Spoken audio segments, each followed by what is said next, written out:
Everyone good? Yep. All right. Democracy is not synonymous with freedom. Despite it being an aspiration held dear to many of the old white men, some of whom were slave owners who wrote our Constitution, the idea of radical freedom won't work. One cannot be free to yell fire in a crowded building despite having freedom of speech, or own a rocket launcher despite having the right to bear arms. Life, liberty, and the pursuit of happiness require our country to occasionally call people to serve on juries because it is our civic duty. These sacrifices of time and impingements on freedoms are necessary so our society can be better off. It is with this idea of societal betterment that we are resolved. The United States should have compulsory voting. Our model for compulsory voting borrows from Australia's lenient fines and polling cards consistent with compulsory voting as practiced in Schaffhausen, a canton of Switzerland. This canton observes higher turnout, 15 to 20% above Switzerland's average, because they promote civic duty while giving people options. Everyone receives a polling card in the mail, and exemptions include sickness. Everyone also gets a 3-day grace period to return or mail in their card without needing a reason after Election Day. Schaffhausen's Chancellor Stefan Bilger said that, quote, the advantage of compulsory voting is that it is a gentle way of putting pressure on citizens to get more involved in political issues. We also believe Election Day should be a national holiday, consistent with Brazil's system for compulsory voting. According to political scientist Timothy Power, commenting on Brazil's election laws, quote, election days are national holidays to facilitate compliance with the law, specifically compliance with compulsory voting. And a policy of compulsory voting would allow for the right to abstain while also having minimal fines, yet still improving turnout overall. According to Lachlan Umbers in her peer-reviewed article in the British Journal of Political Science in 2018, quote, citizens remain free to abstain under compulsory voting. They can leave once attendance has been registered or submit a spoiled ballot. In Australia, abstention is punishable by $20. Severe punishments are unnecessary. While evidence indicates enforcement is necessary for compulsory voting to impact turnout, most effective regimes do not impose heavy penalties. Compulsory voting will help make our society better in two fundamental ways. The first is the question of inequality. Non-voters are mostly young and favor economic redistribution policies, and on the whole, they support government-funded healthcare. Andrew Gelman, a Columbia University statistician, explained his findings based on a series of elections in 2011, quote, changes of a few percentage points can matter. The two most common demographic features in non-voters are residential mobility and youth. There's been a huge shift of young voters to the Democratic Party. Especially given generational divide on healthcare, it's no longer reasonable to claim non-voters appear well represented by those who vote. Laley and Nagler find non-voters are much more in favor of economic redistribution, end quote.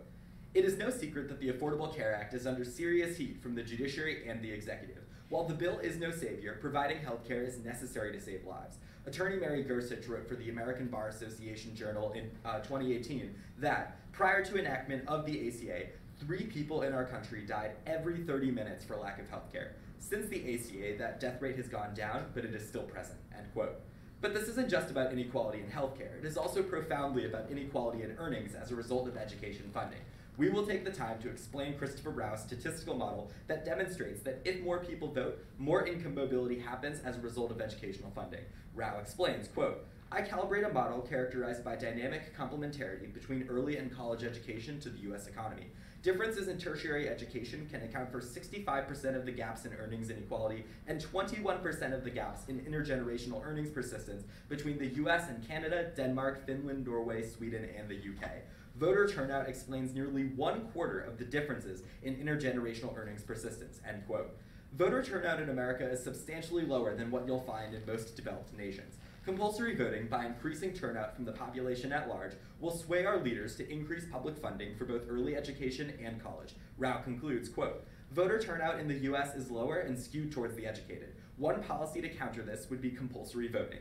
If everybody cast their vote, public funding of early education would increase and financial aid expenditures on college would augment. As a consequence, earnings persistence drops. This is not to claim changes would be immediate, as politicians would take time to identify preferences, end quote.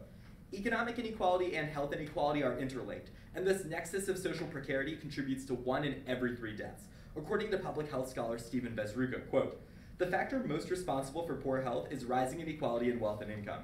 A political system that fosters inequality limits the attainment of health. Results are confirmed by many different studies. A recent Harvard study estimated that 1 death in 3 in this country results from inequality. Inequality kills through structural violence, end quote. The second reason we need to alter our voting rights is accessibility.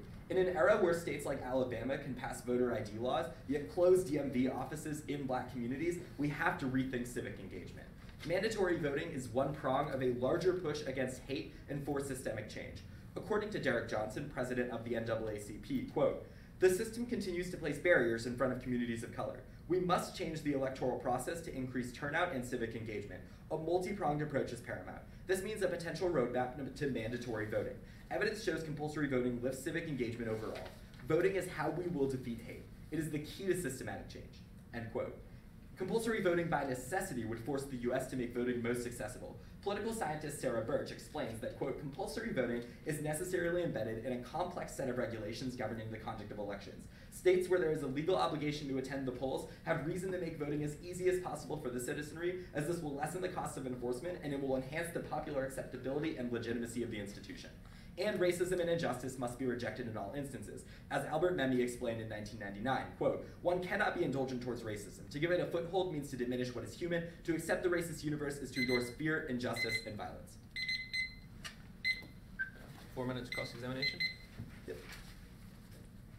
Okay, so under your case, are you going to be maintaining the current voting system, simple majority? So in terms of ranked choice, for instance, that is compatible with compulsory voting because Australia has compulsory ranked choice voting. No, I'm simply asking, like, under your system, are you maintaining, like, the status quo where you have, like, first past the post and mandatory, first past the post? No, because under compulsory voting, there is ranked choice, instant runoff voting. So you're saying that under your policy, you're implementing a new voting system as well? Insofar as that is consistent with a compulsory voting model. Okay, so to clarify, so your system overall is compulsory voting and then it's a ranked choice system? Yes. Okay. So going forward, you talked about how currently, like, we have issues with inequality of earnings. Is it your contention that the people voting right now aren't really affected by these inequalities? Well, no, it's that the people that are not voting are the ones that are disproportionately affected, and the people that are voting for candidates that then pass policies that magnify educational inequalities, which is why it is imperative to get young non-voters to the polls so that you'll see an increase in financial aid for college, and you'll see an increase in early childhood education as well, as Christopher Rao has done the statistics necessary to demonstrate that that is in fact a unique consequence of compulsory voting. So it's your contention that the majority of people currently that aren't voting are young Americans? Yes. Okay, and so under that same contention, the goal would be that by getting them to vote, it would therefore mean that people are being elected that improve their social welfare, their well-being? Yes. Okay, so under your policy, how are you going to address people who conscientiously object to voting, say as people like Jehovah's Witnesses who have religious objections to voting? So the right to abstain, even for Jehovah's Witnesses, is possible under a system of compulsory voting, as explained by Lackland Umbers, because with our model of compulsory voting where you have to mail in a polling card, you can check off the box that says, "I do not believe in the political process," and then our society would be able to know exactly how many people do not believe in that process, which is better than just guessing. Well, under your system, what you said is that people have to show up to at least give attendance. No. You're sent a polling card, and you have a 3-day grace period from the election day onward to mail that back in. Okay, so you can show up if you want. Okay. So what if the person, as under the system, doesn't even want to send in the polling card because it goes against their beliefs? Well, then there's a $20 fine, but the fact that we give a 3-day grace period to send in a card means that the barriers to accessibility are far lower. Okay, so under your policy, you're penalizing people by expressing freedom of religion. Well, we believe that freedom has always been bounded, and that to say that freedom in any modern society should be entirely unlimited, including freedom of religion, is to subscribe to the philosophy of the radical libertarian right. Okay, so under your policy, then you are explicitly stating that if you're religious, you have to comply regardless of your own views. Well, no, it's that freedom in America has always been born at a cost. And in the past, that was born on the backs of slaves. But we are saying now that because freedom has always had a cost, that cost should be borne by the entire American population. Okay, so the example you gave of such as jury duty, right? You were basically saying, like, this is one of the cases where liberty is impeded upon because... For societal betterment. Exactly, for societal betterment, except Jehovah's Witnesses and people who are religious who disagree with that can exempt out of jury duty with no punishment. Right, which is consistent with compulsory voting, because you have to give your legitimate exemption for not participating in that process. Like, you still have to show up at the court, and if you say, for instance, "I do not believe in the penal system," or "I would be biased in this case," you've still performed your obligation, but you're not going to sit on the jury. In the same way, you still have to officially abstain through the procedural hurdle that we have established. Okay, and so individuals who say the burden for voting is poverty, how do you expect to address people who can't afford to go to voting stations? Well, because you would mail in your polling card, and the postage would be paid for by the state. Okay, and what about people who don't have the time or resources to then submit a postage card? Well, you're given a 3-day grace period. And if you don't have 3 days to do that? Then you can apply for a hardship exemption. So for the most indigent who are unable to meet that criteria, then an exemption can be made. Okay.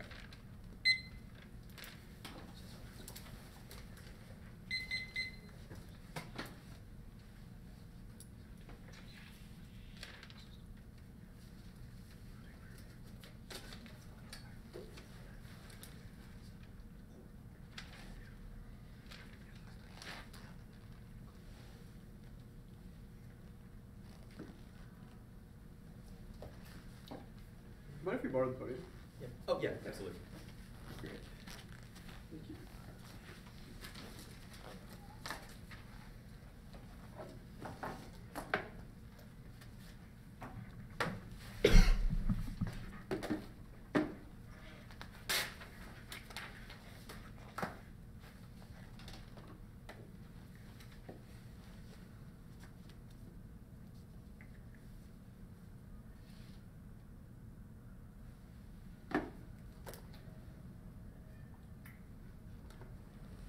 Everyone ready? Yep. Yep.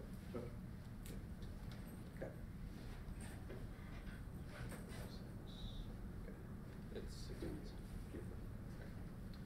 So we on the negative have, we appreciate the plan that the firm has outlined. They clearly put a lot of amount of thought into it, and we agree with them that democracy doesn't necessarily correlate to freedom. However, what we have a problem with in their plan is that they're placing a disproportionate amount of cost on the poorest Americans. And what we're seeing currently is that there is a lack of engagement generally in the political process. And we do not believe that the solution to that is simply forcing everyone to vote. Although you can argue that the government has the right to coerce individuals into doing certain things, we do not believe that that is the solution in this case. For that reason, we on the negative, throughout my speech, I'll be first disagreeing with key parts of this plan, explaining why it places a disproportionate cost on the poorest Americans, and then we'll be presenting suggestions of our own that we believe will do a better job of addressing the problems that both sides have identified, which is that of voter alienation and a lack of turnout. So, on the fact of disproportionate cost. Even though our opponents allow for mail-in ballots and 3-day process, 3-day grace period, even the fact that there is a constant $20 cost for all individuals, irrespective of income or the amount of assets they have, is simply discriminatory. $20 may not seem a lot to the individuals in this room because of our privilege. We do not understand that people that are doing, we do not understand the magnitude of an impact that $20 can have on someone who is barely making by, who needs to put food on the table for their family. This is not an equal cost for Americans that are poorer, and it's important to understand that voter turnout is not a simple issue. We can't simply look at the fact that only 60% of individuals are voting in presidential elections. It goes further than that. 80% of the richest Americans are voting, but only 40% of the poorest Americans are voting. And to instantiate a policy where there is a constant fine is simply ridiculous because it hurts the poorest Americans even more by placing an unburdened, disproportionate consequence of enforcement on that policy. Furthermore, our opponents do not address the cost of the national economy, the cost of the American economy that will never really happen because they'll be instituting a national holiday. What we have to understand is when there's a national holiday, virtually all government activity shuts down. The stock market shuts down. Businesses must give paid time off to their employees. This is an unburdened cost and will raise the cost of labor and will hurt the economy. They have not shown how in the long run will help the economy. And one assumption they repeatedly make is that this will lead to greater voter engagement and that people will vote in their best interest. However, there is no clear way in which they show that people will be more in line with the policies. It could be very possible that individuals will feel even further disenfranchised from the current system if they're forced to engage within it. Currently, there are clear problems with democracy, right?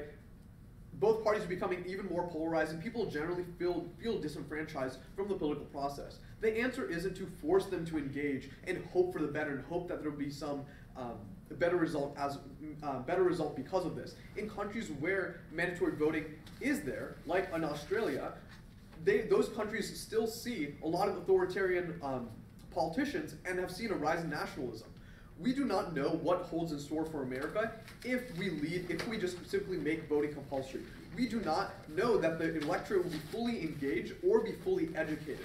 So we believe for those reasons and for the disproportionate cost that it is simply ridiculous to have a compulsory voting policy. However, we on the negative aren't going to sit idly and just disagree with the affirmative and the plan that our opponents have presented. We believe that there are steps that we could take to systematically reduce the inequality in the voting system to encourage people on a case-by-case basis to vote, without having this blanket policy that forces everyone to vote. Or places a cost on not voting. So we believe that we should get rid of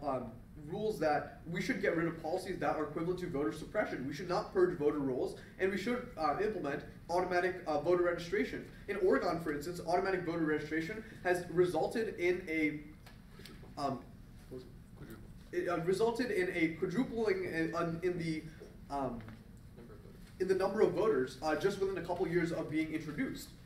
We believe that this is a sustainable way to encourage voters to participate in the political process without forcing them to without a fine. There are clear steps we can make. We can subsidize the cost of voting for poor individuals. We can introduce automatic voter registration, and we can eliminate voter suppression laws such as those that purge voter rolls. However, we on the negative strongly disagree that placing this cost as disproportionate is blind to the amount of income of a specific individual is the way to go.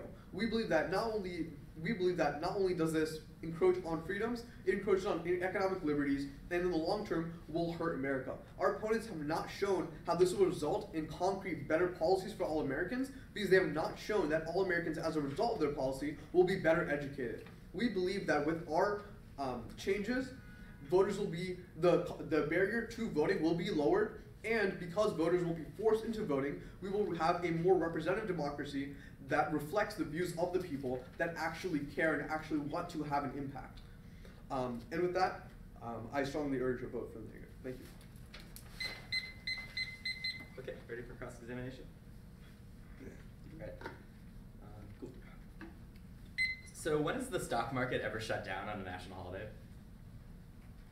Okay, so did the economy collapse on MLK Day, Memorial Day, Veterans Day? No, it doesn't collapse. The stock market is not open from the regular 9 to 5. At least NASDAQ isn't during national holidays. But why wouldn't there still be international commodities trading? Large multinational corporations still have people that are operating their finances. I just don't understand why there's a massive economic cost from a single day where most people take time off to vote. Okay, so currently most people do not take time off to vote. That is very clear. And with any national holiday, there is a cost.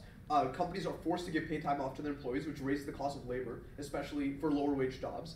And companies do not trade on national. Lots of businesses give paid time off already, or pay time and a half on holidays because they recognize that that's how they're going to attract the best employees. So what is adding one more day to that system going to do to devastate the national economy? So I never said it would devastate the national economy. I'm just saying it's placing a higher burden on the economy. America's economy, especially when you look at labor. So the economy wouldn't be devastated, but why is it an ethical imperative to maximize the amount of money that businesses save by not giving paid time off? We're saying that it is not just to implement this policy, considering all the problems we outlined, if it is placing extra cost in the economy. Okay, so you also say that you subsidize the ability of the poor to go to the polls. Why wouldn't that also distort the economy because you're paying people to skip work? Because we're not shutting down the economy for an entire day. You functionally are, because you're forcing everyone to vote. Why wouldn't that happen though? Because you're if you want to vote, we'll offer you free transportation to the polls. Why wouldn't a bunch of people just take the day off? People could just say, oh, no, I'm voting today, or come up with another it comes reason. down to the fact that people have a choice whether or not they want to take the time off. If they want to continue to work and make money, they can do that. The businesses aren't forced to give them paid time off. Why can't contractors... Under our system, you get the 3-day grace period to mail in a polling card. Why can't people still make that decision and say, I'm going to work time and a half because today is a national holiday, and then I'm going to send in my polling card a day later? Why can't people make that decision? Because their businesses might just be shut down on a national holiday. Because most businesses follow that because they don't want to be sued. Well, then that gets back to my previous question. Are businesses shut down on Memorial Day, every single functioning business in the economy? I'm not saying every single business is, but the stock market is shut down, and many businesses choose to shut down. How does automatic voter registration get poor Americans to the polls, aside from subsidies? So yeah, so if you ignore subsidies, automatic voter registration removes the barrier where voters have to go and physically register to vote. They're as soon as they turn 16 or 17 in Oregon, I think was a policy, they're automatically Well, how does that resolve the how does that resolve the other barriers that you isolated, like the economic costs? Well, the economic costs is through the subsidies, which you just mentioned that I should ignore. So automatic voter registration does not resolve all disenfranchisement that poor Americans face aside from subsidies. Okay, subsidies and automatic voter registration, we believe, resolves all issues because it lowers the barrier economically and in terms of time spent getting out of voter rolls. The only reason that poor Americans do not vote is because of the economic costs, is your argument. We believe that economic costs has a significant impact, which is why we have the subsidies. We also have automatic voter registration. We have other things like not purging voter rolls, getting rid of voter suppression laws, things like that. So, okay, in a scenario where, let's say, there are still poor Americans in a world of compulsory voting that are unable to access the polls or have to abstain and so on, Andrew Gelman has said that even changes of a few percentage points can matter in regards to getting out progressive policies like strengthening the Affordable Care Act, bringing back the individual mandate, increasing financial aid for college. If all of that happens with the world of compulsory voting, isn't that better for the poor in the long term? I don't know if you can say that that happens in the world of compulsory voting. There's no guarantee that more. Well, we've read statistics that demonstrate that that is the case. So, what statistics do you have that say the contrary? Okay, we believe that Americans at the end of the day should have a choice of whether or not they want to vote, and our policy lowers the barrier to voting, makes voting easier, encourages voting. So we believe it's the best policy.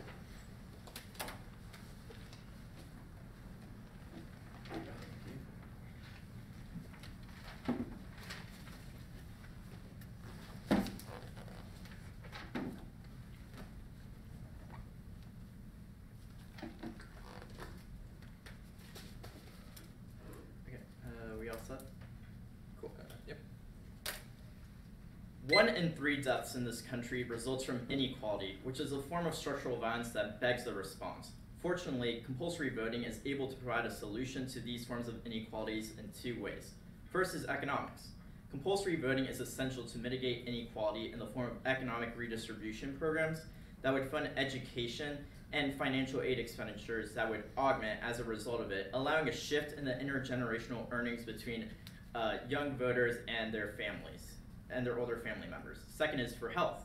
Compulsory voting would incentivize younger voters to push healthcare reforms, as well as maintain the Affordable Care Act, as well as expand Medicaid, for example, are examples of results that could come out of compulsory voting. Independently, compulsory voting creates voter turnout and civic engagement. This will be essential to defeat political moves that perpetuate racist laws and laws that disproportionately exclude communities of color. Compulsory voting gives those communities the voice to protest and to push demands that demand systematic reform. Now, our opponents have demonstrated the argument that we disenfranchise the poor. This is incorrect. We give a 3-day window where they can drop off a card at a government office that is already stamped and paid for by the government, which is what Switzerland does with the Schaffhauser model, which is what compulsory voting in the US could represent. This could be on the way to work, for example, or when they have to send in mail anyways, which demonstrates that there's no unique trade-off that compulsory voting creates. Another example is Brazil, where they create a national holiday. Individuals can get overtime or have more customers and gain money from that national holiday if they're like an Uber or a Lyft driver, because they will have more customers that will need to get to the post office, for example. Even if they would have to pay the fine, they'd make more money to offset the $20 fine. Now, this is a scenario where you either give someone a fish or the option to become a fisherman. Effects of compulsory voting, such as the adoption of a minimum wage, plus education funding, makes it much more likely that those individuals that are so impoverished can get out of poverty, which outweighs their short-term link about paying a $20 fine, because we resolve longer issues in the long run. Now, their argument that we collapse the stock market is asinine. We don't create a huge cost from one single holiday. Dozens of national holidays already exist, and empirically, they have not tanked the stock market, and the stock market never crashed as a result of that. Now, all their arguments presume a value, but those values are only as useful as the ends they result in. Freedom is always constrained to a certain extent. We explained earlier that you can't yell fire in a crowded theater, you can't yell hate speech in certain places, you can't carry a missile launcher. Unfettered freedom is an excuse for hateful behavior. This very ideal freedom that they embrace is endorsed by the radical right, who believes that carrying tiki torches is necessary to express their freedom.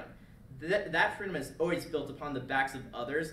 Since the founding of our country, freedom was built upon slavery, and now free hate speech is built upon sacrificing the health of those who experience it. Their idea of freedom kills. You as a judge cannot ethically accept that side.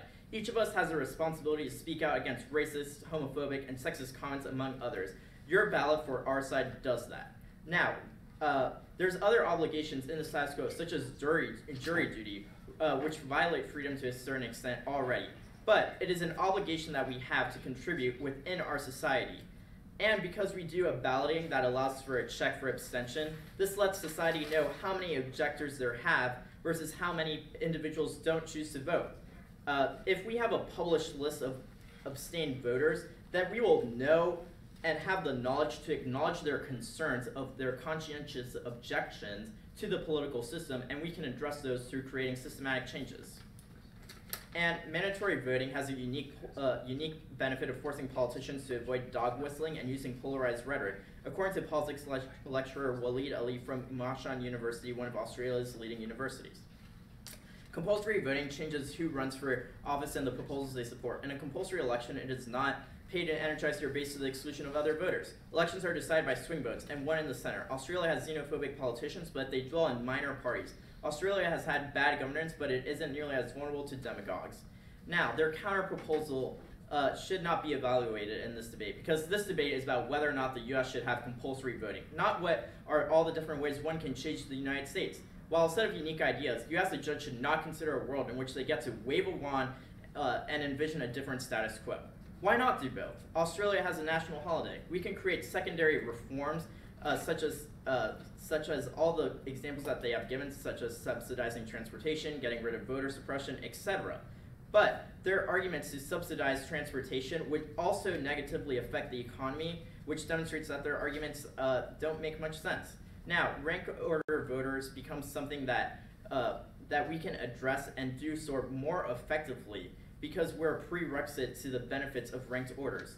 Independently, voter turnout would force politicians to listen to the will of people. One place where this would have an immediate impact is universal background checks. The Hill reported in February that 97% surveyed support required background checks for all gun buyers, while just 2% were opposed.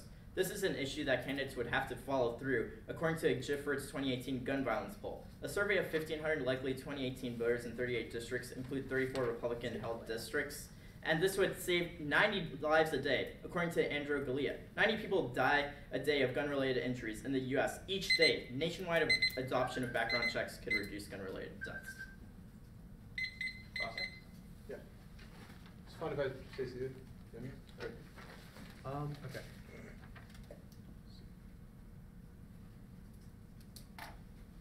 Okay, so what happens if someone chooses not to pay the $20 fine? Say they haven't voted, they get the fine in the mail, they just choose not to pay. So that would probably get litigated in court and it'd be up to the court to decide what the penalty would be. So would it be treated just like as like a speeding ticket? Yeah. Okay. If you didn't pay for your speeding ticket, the same outcome would apply. Gotcha. Okay. Just for context, if you continue to like not pay your speeding ticket, you can be put in jail. So would you put people in jail? If it got to that extreme, if it became that extreme and they didn't pay the fine, but it is only $20, and our argument is that through the polling card, which is already paid for by the government, individuals just need to turn it in. Right. But what if they just don't want to turn it in, right? We get that it's free to vote, but what if they just don't want to? If they don't want they don't want to turn in the card.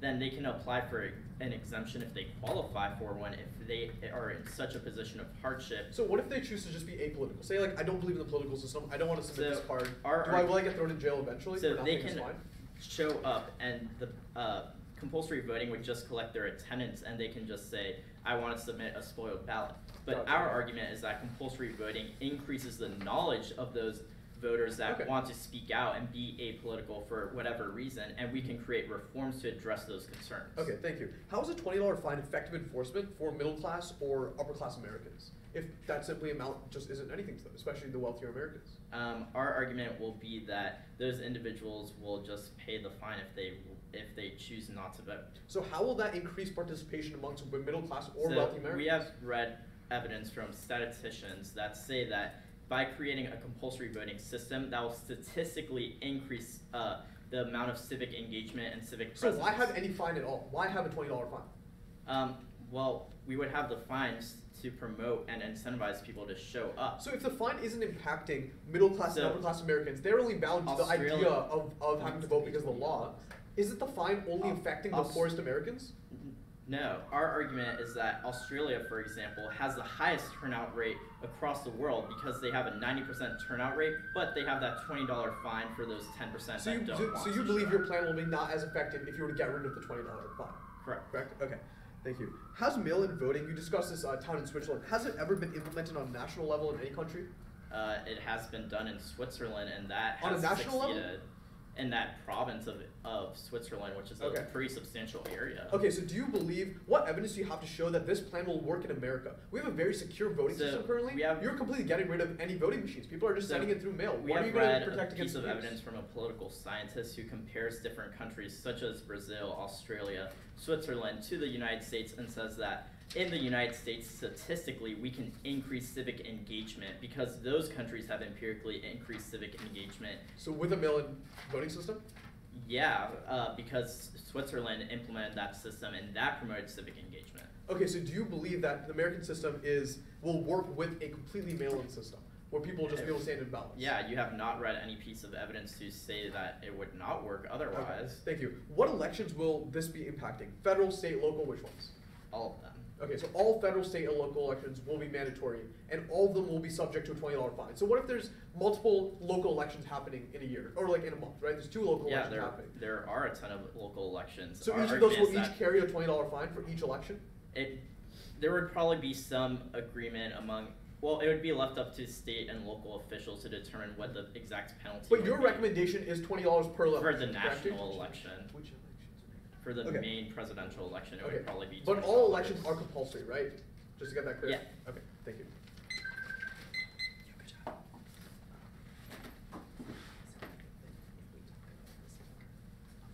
Cool. So we, Yes.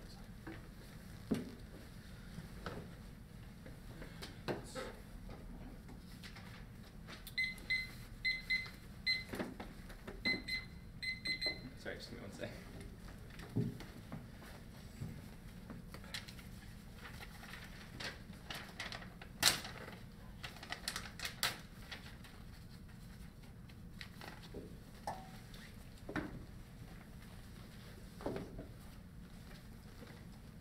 Do this?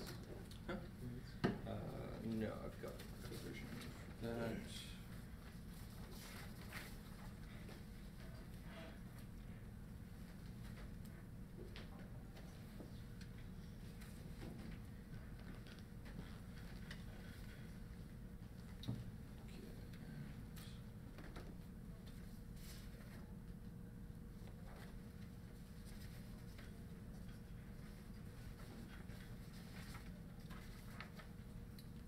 Okay.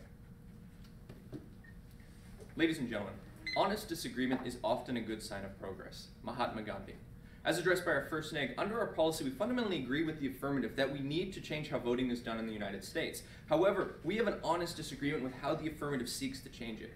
The affirmative believes that the only way to get people to vote is to make it mandatory. But in doing so, they overlook the core reasons why people don't vote. So what I'm going to do in today's debate is we're going to go through the goals and policies of the affirmative and illustrate how they are flawed in their thinking. So let's start with their first things. Overall, they want to encourage the youth and the poorest Americans to vote because of issues like health care and addressing inequalities. We concur. Those are very important issues. But we disagree that the mechanism of making a $20 penalty is going to address the fundamental reasons why these people currently aren't vote. And this is where there is the core issue. The affirmative is going off of a premise that $20 isn't a big deal. And yeah, for all of us in here who are well off and $20 isn't a big deal, it isn't an issue. The idea of, oh, it's a $20 fine doesn't affect us, but they are neglecting to think about the people that this does matter to, the poorest Americans, the ones who can afford to take time off to go mail something, or that it isn't their biggest, it isn't on their agenda, right? If you as an individual you know, are struggling every day to put food on your family's table, you're not going to care about submitting a vote, submitting a ballot. And the fact that you are then going to be penalized because you can't take the time off to go do that because of the consequence it would have on you and your family. Like, this is the issue. Yes, making it a national holiday will be beneficial in the sense that you don't have to worry about the time off. But the issue there is you're not guaranteed paid time off. And in a lot of the poorest jobs that Americans work, you know, flipping burgers 9 to 5, they don't get paid time off. This is one of those realities. You get the time off. You can work on holidays and get paid more, and that is the issue that therein lies. They would be more incentivized to continue to work on those days because they need the money, and therefore this neglects this important issue of why these poorest Americans aren't voting in the first place, and this is where the Affirmative's case fails. Because they're trying to say that under their system, they're going to improve the realities, right? These policies will be addressed because there will be more people who they impact voting. But that's not going to happen for the very reason that they're not changing the status quo. If people currently are negatively impacted by having to take off work and they're not addressing that, then that's not going to change. If I tell you, hey, you need to go vote, why? You know, it's going to impact me negatively. I need to make this money so I can put food on my family's table. They're not addressing that, and we do on the neg. That's why we talk about the importance of subsidizing these individuals. Under our plan, we subsidize for lost wages and transportation because those are core things. Right? At the end of the day, if you actually want Americans to go out and vote, you need to address the core underlying reasons why they're not voting. You know, my first neg got up here and he talked about how 80% of the previous vote were from the wealthiest Americans, whereas only 40% of the poorest Americans ever cast a ballot. That's not necessarily because they're protesting the system, they might be. But most realistically, it's because if we look at the circumstances that these people are in, they are not like everyone else. Yes, they have issues with Medicare. Yes, they have issues with health care. But that's because all they can do is work to try to put food on their family's table. And this is where the analogy with Australia is flawed. They talk about how, well, they use the system and it's a 90% turnout rate. They've been doing that since the 30s. And the biggest difference between Australia and the United States is that they implement already many more socialist policies. They take so much better care than the poor than we do. And that is the oversight that the Affirmative has. It is not a one-shoe-fits-all. Their policy might have great results there. But that's because the people can actually afford to go out and vote. But at the same time, they don't guarantee that people will. Because when you disproportionately offer a fine that impacts the minority over the majority, that causes alienation in itself. Because for someone who's upper middle class, if you don't want to vote, you don't have to. $20 to not vote isn't a big deal. You can afford to do that. But on their case, if you're a poor working class American who doesn't have the time to vote, doesn't make the effort to go submit one of these cards that they say, oh, we give you 3 days, it overlooks their economic realities. And then if they don't pay that $20, that's going to impact them because they're going to get sent to jail under their policy. And we view that negatively impacts the poorest Americans. And that is fundamentally flawed. So either you enforce the system and make sure that these people pay it and you're throwing them in jail, which is negative, or you don't. And that's what we try to offer on our side, because one of the fundamental things that you're missing out on is the idea that there are other ways that aren't coercive to get people to vote. That is why we offer subsidies. And as talked about by my first speaker, the automatic voter registration. It's something that allows you to maintain your freedom of speech, but by being able to exempt out of it if you don't believe in it, but that it increases voter turnout, as has been shown by, one second here. So the evidence that we're referring to is from Sean McDoy from Data for Progress, where he showed that between 2012 and 2015, the voter turnout in Oregon increased fourfold, quadrupled, compared to the national voter turnout, which only increased by 1.6%. That's the evidence they're saying we're missing. It can be done without coercive means. And so then that looks at the next philosophy. Why does our First Amendment matter in the first place? Why is this idea that we are free to express our right to vote, or equally express our right not to vote? It's because the whole purpose of the First Amendment is to protect this marketplace of ideas, is to say that you as an individual, no one knows what the best system is, and the only way we can put forward a policy that's better for the majority is that we don't silence anyone. That we don't say, you have to do this because we've decided as your government that it is better for everyone. And that is the point that we were saying, is that when we fundamentally erode the bedrock of our country, literally the most important amendment that our founding fathers put at the start, then we start to erode what is fundamental about America, because that is a core difference. We are not Australia. They do not protect freedom of speech like we do. And there are definitely benefits for that. Okay, are you ready? Yes. Why does Australia have socialist policies? What do you mean? like, it seems to be that individuals demanded the social policies, which was a result of compulsory voting and the fact that they had to show up and demand for those policies. Well, Australia is a different country. That's what we're saying. Culturally, they are behave differently. But you explained how they can resolve the means that those disenfranchised individuals have because they have socialist policies. I'm saying let's look at the realities, right? In Australia, the poor are taken well better care of than they are in the States, which means they have the ability. It's because Australia implemented reforms as a result of compulsory voting. Australia has implemented reforms irrespective of compulsory voting. The fact that they've had compulsory voting since the 30s. Okay, well, let's look at the rationale then. Like, you only fix the system by forcing people to vote, but you have to punish them first when they vote. But you described that doesn't happen in Australia. What I'm saying is you haven't provided any evidence that demonstrates that these changes in Australia occurred because of compulsory voting. Why couldn't individuals, if they're so in need, take advantage of the national holiday and become like an Uber driver to take people to the voting stations or sell water while people wait in line? Well, they could, but they also have the right not to do that. That's what we're saying, that at the end of the day, people have two main issues as to why they don't vote. They either disagree with the system or it economically impacts their life. So is it unethical that food stamps exist? No, why would it be unethical that food stamps exist? Because it infringes and it takes money away from people through taxes? Well, then you're basically making an argument about taxation, that is immoral, but that's not what we're talking about today. We're talking about voting. Okay, how does one apply for subsidies? Well, the way that it works is if you don't show up to vote, it's not compulsory in the first place. And that if you, it goes, actually that's a good point. So the way we plan to implement that is it would be similar to like an employer benefit. How, like, say when you play, like, say your W-2s and the government is able to see, all right, we have the full voter registration. So where does the money come from for the subsidy? It's a budgetary issue. We simply allocate a portion of a budget. It can be allocated from the military, it can be allocated from many of the places that we already have extreme spending. Why? The idea is that this is once every 2 years. It's a very small proportion of our GDP. Okay, does Oregon have subsidies?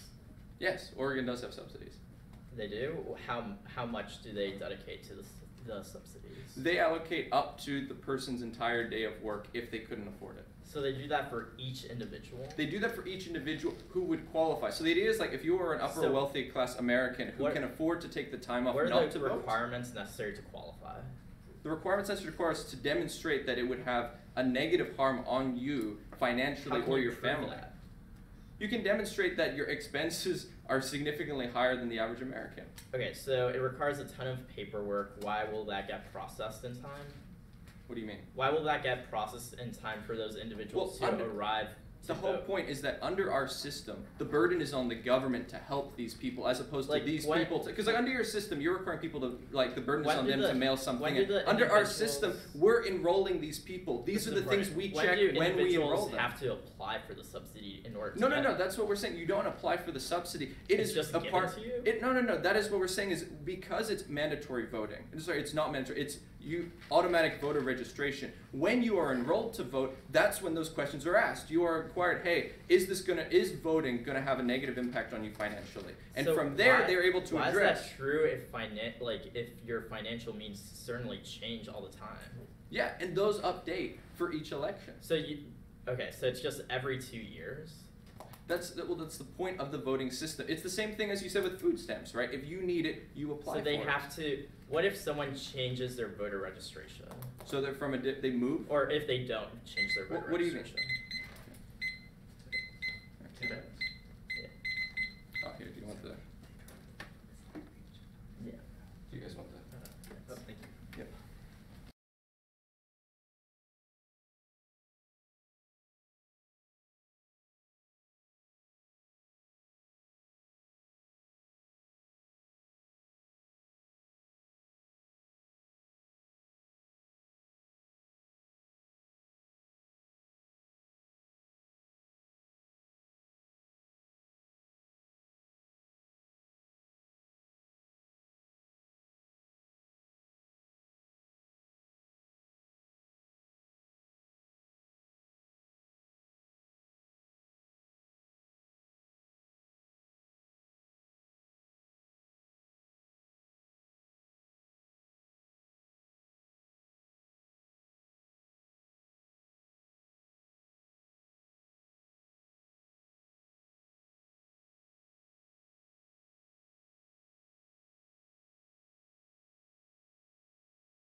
Values are only as useful as the ends that they produce. Your ballot has to ask which proposal can save the most lives and what makes the United States better. Not what esoteric philosophy from the 1700s we can hold on to claim that we should have unbridled freedom. Freedom cannot be measured only through political rights, and if it is, then that's what causes disenfranchisement and poor civic engagement in the first place.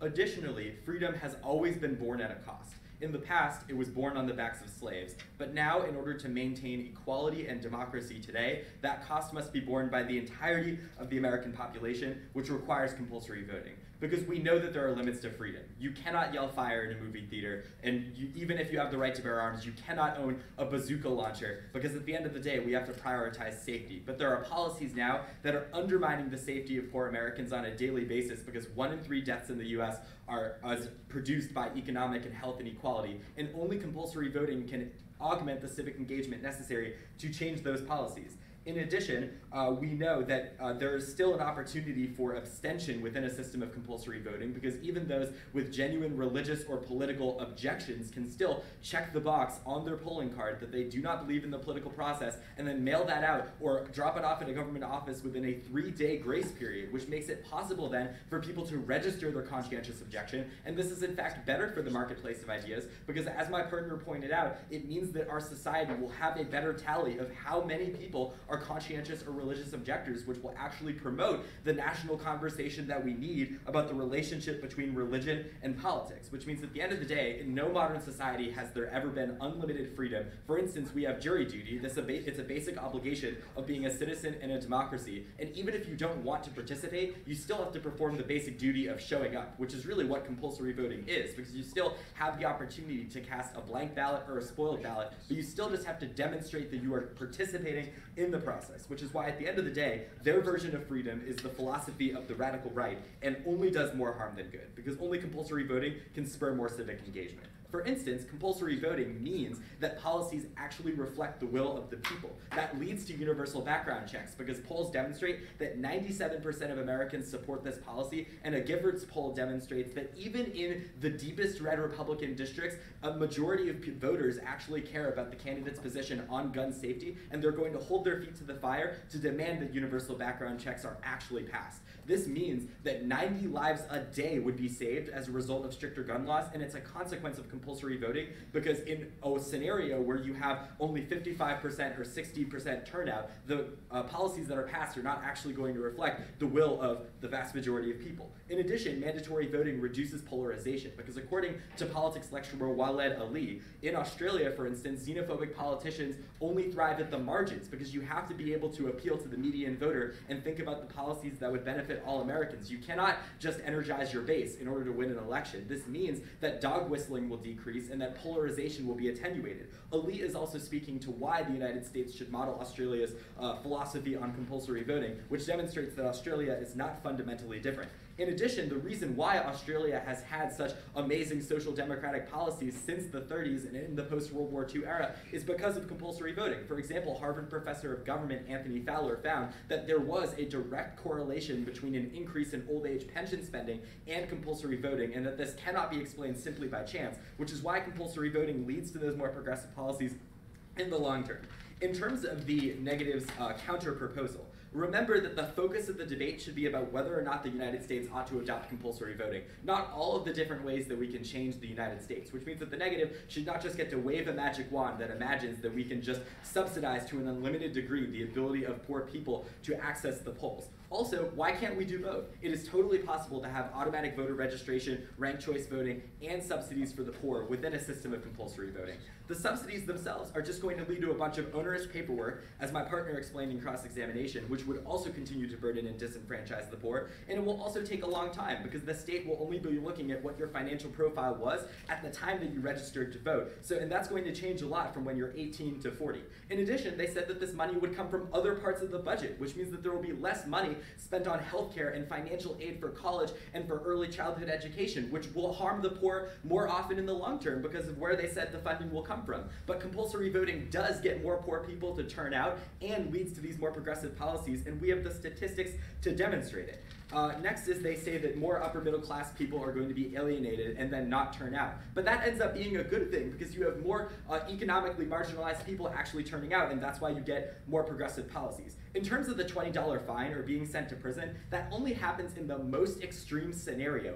The Schaffhausen proposal gives people a 3-day grace period to send in a polling card, and there are many different ways that poor people are able to flexibly work around that requirement. In addition, the fact that we make election days a national holiday, as is done in Brazil, means that poor people would actually make more money by working time and a half, and then that would offset whatever they would have to pay in terms of the $20 fine, which means that it benefits the poor in the long term. If you cannot get time off, then you can apply for a hardship exemption, because the government would be able to recognize that some are too indigent to still be able to turn out, but also we can couple compulsory voting with subsidies. In addition, one of the reasons that our opponents gave for why subsidies would work is that because the burden is on the government to enroll people, which means that they would do their best. The same would happen with compulsory voting, because if everybody has to turn out, then voting is on everybody's agenda, and more people will turn out to pass important policies for the sake of people's lives because it's the law.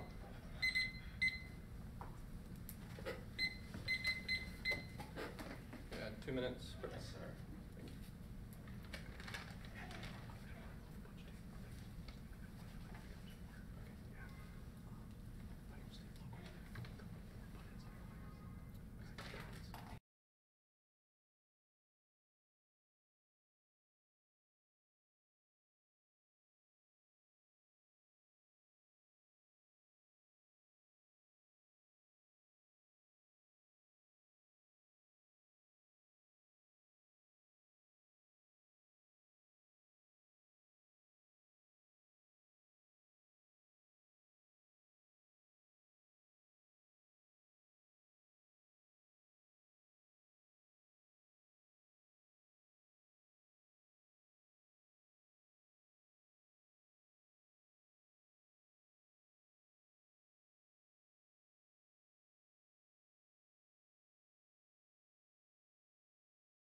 Appreciate it.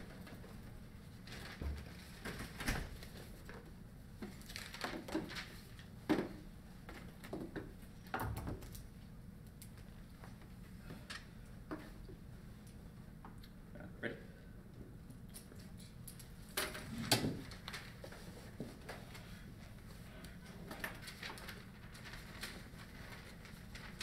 Okay, so at the end of today's debate, what this comes down to is whether or not the AFS plan, it comes down to the net benefits of the AFS plan. So does implementing compulsory voting have positive effects? Does it lead to a greater voter turnout?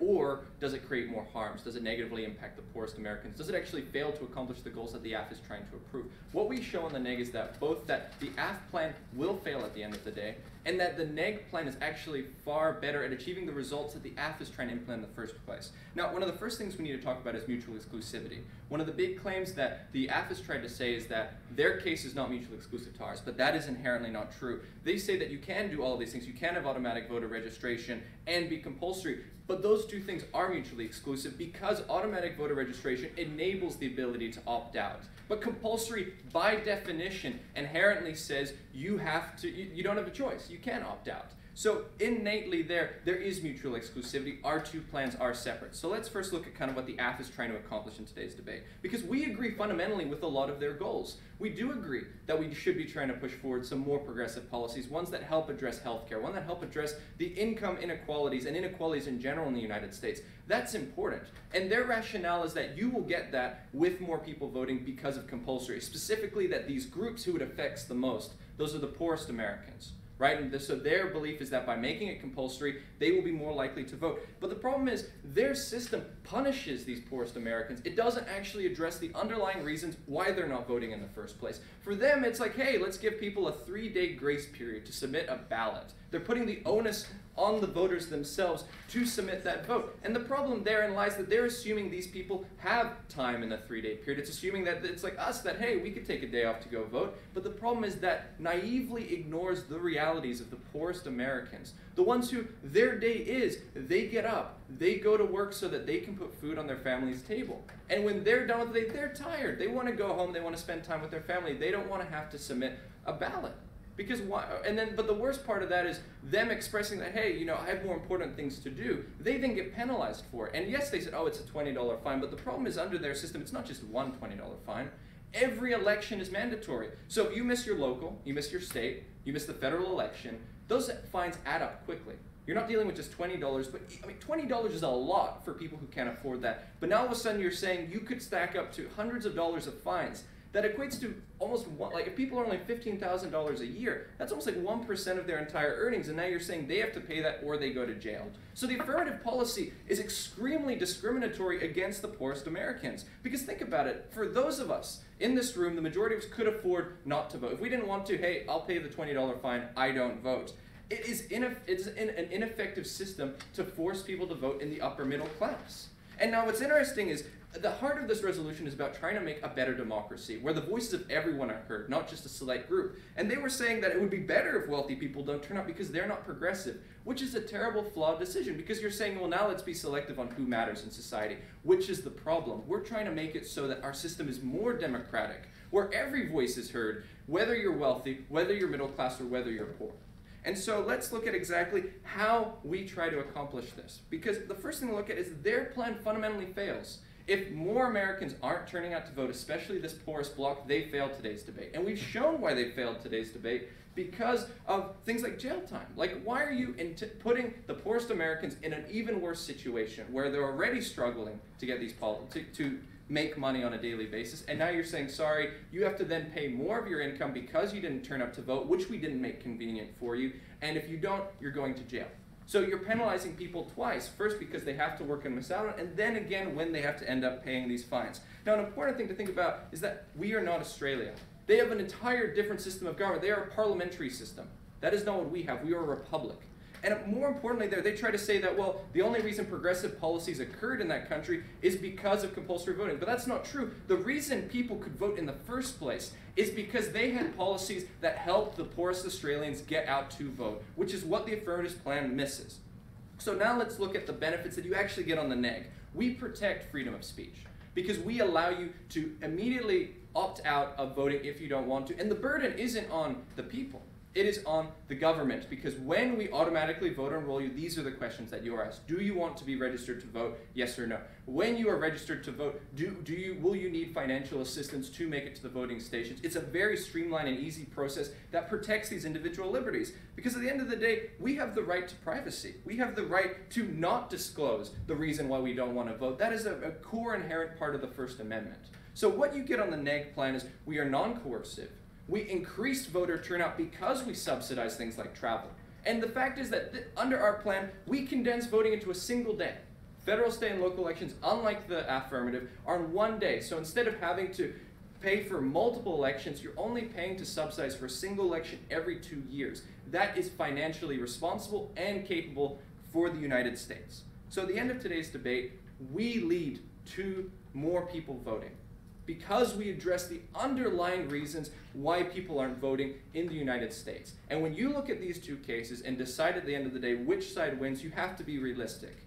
If you're not fixing the reasons why people currently aren't voting, and you're only going to penalize them for continuing on with their daily lives in a way that disproportionately affects minorities, then which side is truly standing on the side for democracy and the side for fairness? That is side negative. Thank you. Nicely done. Hold up, Mike. Good job.